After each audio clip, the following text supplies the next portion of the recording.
Hello everyone, welcome back to the channel Raw with Hema, and I really hope you all are doing great. Thank you so much for choosing to watch this video. In the video I am going to share my laser hair reduction journey, which I've already completed 3 sessions for my underarms. நான் last year நவம்பர்லேருந்து ஒரு 3 underarm laser hair reduction sessions complete பண்ணிட்டேன். So இந்த வீடியோவில் I'm going to break down the cost, pain level, what was the difference I see in my hair growth, and what was the pre and post care that you have to follow during this laser hair reduction. அதை பற்றின ஒரு complete detailed information இந்த வீடியோவில் இருக்க போகுது.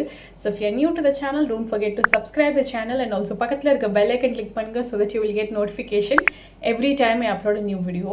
So first of all, there are so many methods to remove your hair, like waxing இருக்கு, shaving இருக்கு, epilating இருக்கு, powders, creams நிறைய இருக்கு. But let me tell you why I opt for this laser hair reduction, at least for my underarms. Shaving பொறுத்த வரைக்கும் it's very easy process, but ஆனால் உங்களுக்கு ரிப்பீட்டடாக ரொம்ப சீக்கிரமாக hair growth ஆயிரும் and you have to do it very often. ரெண்டாவது waxing is bit painful, and especially when it comes to underarms உங்களுக்கு கொஞ்சம் சென்சிட்டிவாக இருக்கும், ஏன்னா அந்த ஸ்கின் ரொம்ப டெலிகேட்டாக இருக்கிறனால. அண்ட் அது வந்து ஓவர் பீரியடில் உங்களுக்கு பிக்மெண்டேஷன் க்ரியேட் பண்ணலாம், அண்ட் அந்த ஸ்கின் வந்து சேக் ஆகிறதுக்கான சான்சஸ் நிறையா இருக்குது. அண்ட் மூணாவது எபிலேட்டர்ஸ் இருக்குது. எபிலேட்டர்ஸ் வந்து it's definitely little painful when you use it in underarms. So அதனால் நான் வந்து பாடிக்கெலாம் யூஸ் பண்ணுவேன், but underarms I don't use it. And அதை தவிர there are so many creams to remove your hair or powders to remove your hair, but school படிக்கிற போல் நம்ம அந்த மாதிரி இந்த க்ரீம்ஸ்லாம் வாங்கி யூஸ் பண்ணியிருப்போம். பட் ஐ திங்க் அதுவுமே ஒரு பீரியட்க்கு அப்புறம் உங்களுக்கு பிக்மெண்டேஷன் க்ரியேட் பண்ணும், ஸ்கின் வந்து ரேஷஸோ ஒரு மாதிரி இச்சிங் க்ரியேட் பண்ணும். ஸோ அப்போ என்ன மெத்தட் தான் உங்களுக்கு வந்து ஒரு லாங் ரனில் ஒரு பெர்மனெண்ட் ரிசல்ட் கொடுக்கும் அப்படின்னு நான் பார்த்தப்போ தான் இந்த லேசர் ஹேர் ரெடக்ஷன் நான் ஆப் பண்ணேன். ஸோ பேசிக்காக இந்த லேசர் ஹேர் ரெடக்ஷனில் என்ன பண்ணுவாங்கன்னா, உங்களுக்கு ஒரு லைட் எனர்ஜியை உங்கள் ஸ்கின்ல பாஸ் பண்ணி அந்த லைட் எனர்ஜி ஒரு தெர்மல் எனர்ஜி விச் இஸ் ஒரு ஹீட் எனர்ஜியாக கன்வெர்ட் ஆகும். அந்த ஹீட் என்ன பண்ணணும்னு பார்த்தீங்கன்னா உங்கள் ஹேரோட ஃபாலிக்குல், அதாவது அந்த ஹேர் க்ரோ ஆகிற ரூட்டை போய் டார்கெட் பண்ணி அதை டெஸ்ட்ராய் பண்ணுறது தான் இந்த லைட்டோட வேலையை. ஒரு தடவை நீங்கள் பண்ணுறப்பையும் உங்கள் ஹேர் ஃபாலிக்குல் கொஞ்சம் கொஞ்சமாக வீக் ஆகி ஒரு பாயிண்ட்டுக்கு அப்புறம் அந்த ஹேர் க்ரோத்தே ஸ்டாப் ஆயிடும். ஸோ இதுதான் வந்து laser hair reduction. And again I'm repeating guys, it's not laser hair removal, it's laser hair reduction. So உங்களுக்கு 100% வந்து ஹேர் ரிமூவ் பண்ணணும்னு சொல்ல முடியாது, பட் ஒரு பீரியட்க்கு அப்புறம் என்ன ஆகும்னா அந்த ஹேர் க்ரோத் வந்து இதை அரெஸ்ட் பண்ணிடும், கம்ப்ளீட்டாக வந்து ஸ்டாப் ஆகிடும். ஒரு certain percentage of hair growth வந்து உங்கள் பாடியில் கம்ப்ளீட்டாக ஸ்டாப் ஆகிடும். நீங்கள் வந்து கிளினிக் போகிறீங்க அப்படின்னாலே ஒரு 2-3 விஷயங்கள் நீங்கள் கம்ப்ளீட்டாக ஃபாலோ பண்ணுற மாதிரி இருக்கும். ஸோ ஃபர்ஸ்ட் திங் வந்து please try to go with your complete hair growth. ஏன் அப்படின்னா அது வந்து அவங்களுக்கு அனலைஸ் பண்ணி ஈஸியாக இருக்கும். உங்களோட ஹேர் க்ரோத் பொறுத்து தான் அவங்க வந்து உங்களுக்கு இவ்வளோ செஷன்ஸ் தேவைப்படலாம் அப்படின்ற மாதிரி அவங்க சொல்லுவாங்க. பட் இல்லை உங்களுக்கு ரிமூவ் பண்ணியே ஆகணுன்ற மாதிரி இருந்துச்சு அப்படின்னா அட்லீஸ்ட் ஒரு 1 வீக்கு முன்னாடி you can do shaving, but do not go for waxing or threading.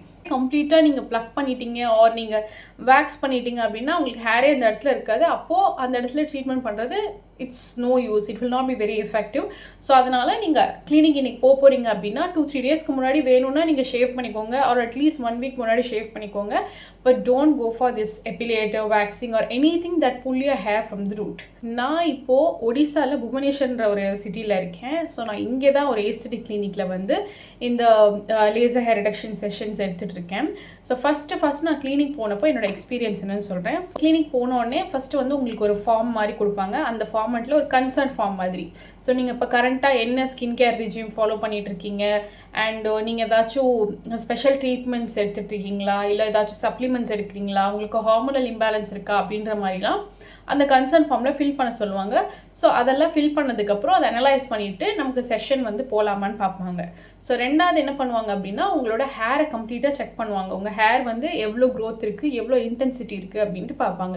So எனக்கு பர்சனலாக மானிட்டர் பண்ணிவிட்டு they told me like I can go around between 6 to 8 sessions போகலாம், இல்லை 6 செஷன்ஸ்லேயே கூட எனக்கு நல்ல விசிபிளான ரிசல்ட் இருக்கும் அப்படின்னு சொன்னாங்க. This is how the initial process vent.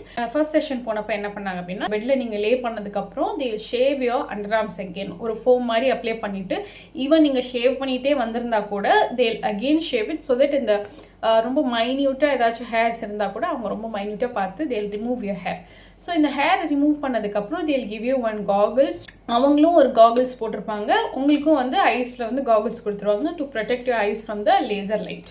So அதுக்கப்புறமா என்ன பண்ணுவாங்கன்னா they'll apply one cooling gel underarms நல்லா அப்ளை பண்ணிவிட்டு they will start to give the shots in your underarms. 20 to 30 minutesல உங்களுக்கு ரெண்டு underarmsமே வந்து they'll give the shot and complete the process. நான் ஒவ்வொரு session முடிச்சதுக்கப்புறமும் what was the difference I noticed நான் சொல்கிறேன். என்னோட ஃபர்ஸ்ட் செஷன் நான் வந்து நவம்பரில் பண்ணியிருந்தேன். ஃபர்ஸ்ட் செஷன் நான் பண்ணதுக்கப்புறம் ஆல்மோஸ்ட் ஒரு 10 டேஸ்க்கு I had no hair growth, literally nothing. எனக்கு எந்த ஹேருமே வந்து வளரல. It was exactly like waxing. நீங்கள் வேக்சிங் பண்ணால் உங்களுக்கு எப்படி இருக்குமோ அந்த மாதிரி இருந்துச்சு. ஒரு ஃபஸ்ட்டு 10 நாளைக்கு அந்த மாதிரி இருந்துச்சு. அதுக்கப்புறம் ஸ்லோவாக அது வந்து வளர ஆரம்பிச்சிது. ஸோ கம்ப்ளீட்டாக எனக்கு வந்து வளர்ந்து முடிக்கிறதுக்கு it took me like 40 days 45 days கிட்ட எனக்கு ஆச்சு. ஃபர்ஸ்ட் செஷன் முடிஞ்சதுக்கப்புறம் நார்மலாக வந்து ஒரு 25 டேஸ்லேயே வந்து நமக்கு வந்து ஃபுல் ஹேர் க்ரோத் வந்துடும் இல்லையா, நீங்கள் வேக்சினே பண்ணியிருந்தாலும். பட் இதில் எனக்கு என்ன ஆச்சு அப்படின்னா ஒரு 40-45 days ஆச்சு. And second thing I noticed is ஒரு 20-30% ஆஃப் ஹேர் க்ரோத் வந்து கம்மியான மாதிரி இருந்துச்சு ஃபர்ஸ்ட் செஷனில். I felt it. ஏன்னா நமக்கு எப்பயுமே ஒரு லெவல் ஆஃப் ஹேர் க்ரோத் இருக்கும். பட் அந்த ஃபர்ஸ்ட் செஷன் பண்ணதுக்கப்புறம் ஐ ஃபெல்ட் ஆல்மோஸ்ட் ஒரு 30% ஹேர் வந்து கம்மியான மாதிரி இருந்துச்சு. எனக்கு ரொம்ப தின்னாக இருக்க மாதிரி இருக்கும் ஹேரு. அண்ட் ஆல்சோ ரொம்ப கோர்ஸாக இருக்காது. லைக் உங்களுக்கு வந்து கொஞ்சம் ஃபைனான மாதிரி இருக்கும். லைக் ஒரு எப்படி சொல்கிறதுனா ஒரு 50 ஹேர் இருந்துச்சு அப்படின்னா ஒரு 40 ஹேர் தான் இருக்குது அந்த மாதிரி இருக்கும். ஒரு சின்ன டிஃப்ரென்ஸ் தெரியும் ஃபர்ஸ்ட் செஷனில். அண்ட் ரெண்டாவது செஷன் வந்து நான் ஃபெப்ரவரியில் போயிருந்தேன். ஏன் இவ்வளோ கேப்னா, நான் நடுவில் ஊருக்கு போயிட்டேன். நான் 40-45 டேஸில் நான் திரும்ப போயிருக்கலாம். பட் நான் நிறையா ஊருக்குலாம் போனனால I was not able to do. February போகிறதுக்கு முன்னாடி அந்த இன்பிட்வீன் 3 monthsல I never did any waxing. Shaving மட்டும் ஒரு 2-3 times பண்ணியிருக்கேன். ஃபெப்ரவரியில் பண்ணதுக்கப்புறம் இந்த இடத்துல I notice something very weird which I did not see in the first session. Session முடிச்சுட்டு வந்த செகண்ட் ஆர் தேர்ட் டேயே எனக்கு ஹேர் க்ரோத் தெரிய ஆரம்பிச்சது. And I was shocked actually. Shave பண்ணால் நமக்கு நெக்ஸ்ட் டே எப்படி இருக்குமோ அந்த மாதிரி இருந்துச்சு. So I was little panic. என்னது இது உடனே வந்து ஹேர் க்ரோத் ஆகுது அப்படின்னு சொல்லிட்டு. ஒரு 4-5 டேஸ்க்கு அப்புறம் அந்த ஹேரும் அதுக்கப்புறம் வளரல.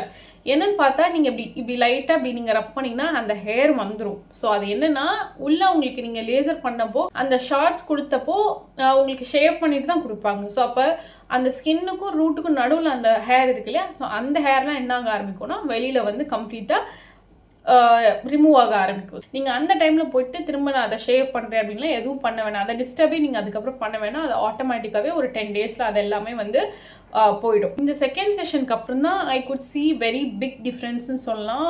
50% ஆஃப் மை ஹேர் வந்து I felt like gone. First செஷனில் 10 days ஆச்சு. செகண்ட் செஷனில் it took me like 40 to 45 days. கிட்டத்தட்ட 1.5 மாதம் ஆச்சு எனக்கு ஹேர் க்ரோத் ஸ்டார்ட் ஆகவே. And I was really surprised with result. And of course அந்த ஹேரும் ரொம்ப ஃபைனாக இருந்துச்சு. அண்ட் அது வளர்ந்து முடிக்கிறதுக்கு எனக்கு அடுத்த ஒரு 1.5 மாதம் லைக் லிட்ரலி எனக்கு 3 months ஆச்சு. ஸோ நான் ஃபெப்ரவரிக்கு அப்புறம் மே எண்டில் தான் என்னோட தேர்ட் செஷன் போனேன். ஆக்சுவலாக கரெக்டான டைமில் போனேன். இந்த தடவை நான் எந்த டிலேயும் பண்ணல. கரெக்டாக எனக்கு ஹேர் வந்து ஓரளவு நல்லா வளர்ந்துருந்துச்சு. அதுக்கப்புறம் நான் தேர்ட் செஷன் போனேன். ஸோ தேர்ட் செஷன் வந்து நான் மேல போனேன். And now it's currently July. 2 மாதம் ஆயிடுச்சு. இந்த 2 மாதத்தில் I don't see any hair growth. 50-60% of my hair is gone. இன்னும் எனக்கு ஹேர் க்ரோத் பெருசாகவே இல்லை. ஈவன் நீங்கள் ஒரு ஸ்லீவ்லெஸ் ட்ரெஸ் போட்டு போனால் கூட it will not B visible. உங்களுக்கு அங்கே ஹேர் இருக்கிறதே தெரியாது. அது நீங்கள் தொட்டாலோ இல்லை நீங்கள் மைன்யூட்டாக பார்த்தாலோ மட்டும் தான் தெரியும். அந்த மாதிரி வந்து ஹேர் க்ரோத் ரொம்ப டிராஸ்டிக்காக எனக்கு கம்மியாயிடுச்சு. இருக்கிற அந்த கொஞ்சம் ஹேர் ஒரு 5-10 ஹேர்ஸ்மே எப்படி இருக்குன்னா ரொம்ப மைல்டாக இருக்குது. This is what I have experienced after my 3 sessions. So next வந்து laser hair reduction பண்ணணும்னு நினச்சா நமக்கு ஜென்ரலாக சில கொஷின்ஸ் மைண்டில் வரும். ஸோ அதெல்லாம் நான் எடுத்து வச்சுருக்கேன். உங்களுக்கு ஒன்றா நான் அதை பற்றி ஷேர் பண்ணுறேன். ஃபஸ்ட்டு வந்து காஸ்ட் தான். அஃப்கோர்ஸ் மற்ற எல்லா மெத்தட்ஸையும் கம்பேர் பண்ணுறப்ப இட்ஸ் எக்ஸ்பென்சிவ் தான். எனக்கு எவ்வளோ ஆச்சு அப்படின்னா 1000 rupees per session. பட் இங்கே I feel it's very low, கம்மியான ப்ரைஸில் பண்ணுறாங்க. பட் நான் சென்னையில் ஒரு 2 yearsக்கு முன்னாடி என்கொயர் பண்ணுறப்போ ஒரு செஷனே 3500 சொன்னாங்க. ஸோ ஆஃபர் டைம்லேயுமே 2500 சொன்னாங்க. 2500 கீழே எங்கேயுமே எனக்கு தெரிஞ்சு சென்னையில் பண்ணுறாங்களான்னு தெரியல. நான் அப்போ கேட்ட வரைக்குமே எல்லாருமே 2.5-3Kக்கு மேலே தான் வந்து பர் செஷன் போயிட்டு இருந்துச்சு. ரெண்டாவது வந்து பெயின் லெவல். ஸோ இது நிறைய பேருக்கு மைண்டில் இருக்கும், பெயின் இருக்காது, லேசர் வந்து சுத்தமாக பெயின் ஃப்ரீயாக இருக்கும் அப்படின்ட்டு. But trust me guys, it is also painful. உங்கள் ஒரு ஹேரையும் வந்து டார்கெட் பண்ணுற மாதிரி ஷார்ட் கொடுப்பாங்க. ஸோ அந்த ஷார்ட் ஒவ்வொரு தடவை கொடுக்குறப்ப ஒரு மாதிரி ப்ரிக்கிங் சென்சேஷன் இருக்க தான் செய்யும். எனக்கு நான் வந்து ஃபஸ்ட்டு செஷன் போனப்போ ரொம்ப சென்சிட்டிவாக இருந்துச்சு. நான் அவங்கக்கிட்ட ஓப்பனாகவே சொல்லிட்டேன், எனக்கு ரொம்ப வலிக்குது, ஸ்டாப் பண்ணுங்க அப்படின்ட்டு. அதுக்கப்புறம் அவங்க ஃப்ரீக்வன்சி கொஞ்சம் கம்மி பண்ணிவிட்டு எனக்கு பேரபிளாக இருக்க மாதிரி கொஞ்சம் அட்ஜஸ்ட் பண்ணிவிட்டு அதுக்கப்புறம் பண்ணாங்க. அப்போயுமே உங்களுக்கு ஒரு ஃபஸ்ட்டு ஒரு 4-5 ஷார்ட்ஸ் கொடுக்குறப்ப பெயினாக இருக்கும். பட் அதுக்கப்புறம் மற்ற ஏரியாவில் கொடுக்குறப்போ உங்களுக்கு அது அப்படியே நார்மல் ஆகிடும். அடுத்தடுத்த செஷன் போகிறப்போ உங்களுக்கு தெரிஞ்சிடும், சரி ஓகே ஃபஸ்ட்டு ஒரு 4-5 ஷார்ட் கொடுக்குறப்போ வலிக்கும், அப்புறம் அது வந்து அப்படி இதாயிரும் அப்படின்ட்டு. On a scale of 1 to 10 I would say ஒரு 5 கொடுப்பேன். அந்த பெயினுக்கு 5 or 6 கூட கொடுக்கலாம். ஸ்கின் லைட்டன் ஆகுமா அப்படின்னு நிறைய பேர் கொஷின் இருக்கும். பிகாஸ் எனக்கு அந்த கொஷின் இருந்துச்சு. இது வந்து ஸ்கின்னை லைட்டனிங் பண்ணாது, பட் பிக்மெண்டேஷன் வராமல் இருக்கும். ஸோ மோஸ்ட்லி என்ன ஆகும் அப்படின்னா, நீங்கள் ஷேவ் பண்ணுறப்போ ஆர் வேக்ஸ் பண்ணுறப்போ என்ன ஆகும்னா, என்னோட பர்சனல் எக்ஸ்பீரியன்ஸ் சொல்கிறேன். நான் வேக்ஸ் பண்ணப்போ அந்த வேக்ஸ் அப்ளை பண்ணுற இடம் மட்டும் பிக்மெண்டட் ஆக ஆரம்பிச்சிருச்சு. அதனால தான் நான் வேக்ஸிங்கை கம்ப்ளீட்டாக ஸ்டாப் பண்ணிட்டு ஐ மென்ட் ஃபார் ஷேவிங். பட் ஷேவிங்குமே வந்து நீங்கள் ரிப்பீட்டடாக பண்ணுறப்போ சம்டைம்ஸ் உங்கள் ஸ்கின்னோட டெக்ஸ்சரில் ஒரு சேஞ்சஸ் இருக்கும். ரொம்ப ஸ்மூத்தாக இல்லாமல் கொஞ்சம் நம்ம பாடியில் இருக்க நம்ம இந்த கையிலலாம் இருக்கிற இந்த ஸ்கின்னுக்கும் அந்த ஸ்கின்னுக்கும் கொஞ்சம் ஒரு டிஃப்ரென்ஸ் இருக்கும். ஸோ நான் இந்த செஷன் லேசர் எடுத்ததுக்கப்புறம் என்ன ஃபீல் பண்ணேன்னா, அந்த ரஃப்னஸ் போயிட்டு கொஞ்சம் நான் ஸ்கின் ரொம்ப நல்லாவே சாஃப்டாச்சு. அந்த டிஃப்ரென்ஸ் நான் நோட்டீஸ் பண்ணேன். ஸ்கின் லைட்டன் பண்ணுவான்னு கேட்டிங்கன்னா ஐ வுட் சே லைட்டன் பண்ணாது, பட் ஸ்கின்ல ஆல்ரெடி இருக்க பிக்மெண்டேஷனை வந்து இது நல்லாவே இம்ப்ரவைஸ் பண்ணி கொடுக்கும். எவ்வளோ நாள் ஆர் எவ்வளோ செஷன்ஸ் இது வந்து தேவைப்படும் அப்படின்ட்டு. ஃபர்ஸ்ட் ஆஃப் ஆல் இந்த செஷன் நான் முன்னாடியே சொன்ன மாதிரி இட்ஸ் வெரி சப்ஜெக்டிவ். அது வந்து உங்கள் டாக்டர் உங்களோட ஹேர் க்ரோத் பார்த்து உங்களுக்கு ஏதாச்சும் நீங்கள் மெடிக்கேஷனில் இருக்கீங்க, ஹார்மோனல் இம்பேலன்ஸ்லாம் இருக்குது அப்படின்னா அதெல்லாம் செக் பண்ணிவிட்டு உங்களுக்கு எவ்வளோ செஷன் தேவைப்படும்னு அப்ராக்சிமேட்டாக தான் அதுவுமே சொல்லுவாங்க. 6 to 8 செஷன் சொல்லியிருக்காங்கன்னா அது முடிச்சதுக்கு அப்புறமா யூ வில் சி ஒரு certain percentage of amount of hair வந்து உங்களுக்கு நல்லாவே க்ரோத் ரெடியூஸ் ஆர் ஸ்டாப் ஆகிருக்கும். ஸோ அதுக்கப்புறம் வருஷத்துக்கு ஒரு தடவையோ 2 தடவையோ நீங்கள் மெயின்டெனன்ஸ் செஷன் எடுத்தால் போதும். இது வந்து 10 நாளுக்கு அடுத்து 2வது செஷன் போகணும், 20 நாள் கழித்து 3வது செஷன் போகணும். அந்த மாதிரி இதுக்கு வந்து ஒரு பர்டிகுலர் இன்டர்வல் கிடையாது. உங்கள் ஹேர் நல்லா கம்ப்ளீட்டாக எப்போ நீங்கள் திரும்ப க்ரோ ஆகிடுச்சின்னு ஃபீல் பண்ணீங்களோ அப்போ நீங்கள் அடுத்த செஷன் போய் பண்ணிக்கலாம். செஷன்லாம் நம்ம பண்ணிட்டோம் அப்படின்னா போஸ்ட் கேர் என்னென்ன பண்ணணும்னு நான் சொல்கிறேன். அந்த இடம் வந்து நல்லா சென்சிட்டிவாக இருக்கும். ஸோ அதனால் நெக்ஸ்ட் ஒரு 2-3 டேஸ்க்கு கண்டிப்பாக நீங்கள் வந்து ஹார்ஷான கெமிக்கல்ஸோ இல்லை எக்ஸ்போலியேஷனோ ஸ்க்ரப்பிங்கோ ஆர் ப்ளீச்சிங் எதுவுமே அந்த இடத்துல பண்ணாதீங்க, ஃப்ரீயாக விட்டுருங்க.